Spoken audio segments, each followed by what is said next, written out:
আর সোয়া সসটা কিন্তু একটু বেশি পরিমাণে দেবেন, আর দেবেন মিক্সড হার্ব। আপনাদের কাছে মিক্সড হার্ব না থাকলে আপনারা কিন্তু অরিগ্যানো দিতে পারেন। আর দিয়েছিলাম ওই 1 টেবিল স্পুন মতন কর্নফ্লাওয়ার, এই দিয়ে পুরো চিকেনের গায়ে কিন্তু লাগিয়ে নিয়েছিলাম।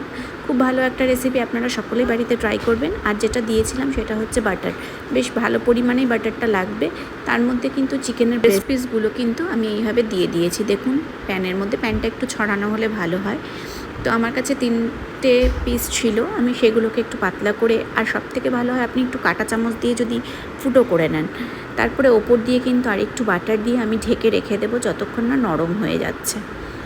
এপিট ওপিট করে নরম হবে। দেখুন জল অনেকটাই বেরিয়ে গেছে, জলটা কিন্তু ভালো করে টানাতে হবে, এবং একটু যখন ব্রাউনিশ কালার আসবে ব্যাস, তখন আমি একটা মিক্সড রাইস বানিয়েছিলাম, তার সাথে রাতের ডিনার আমার সোয়া বাটার চিকেন রোস্ট। কেমন লাগলো অবশ্যই জানাবেন, ভালো লাগলে লাইক কমেন্ট শেয়ার আর সাবস্ক্রাইব করতে ভুলবেন না। ধন্যবাদ।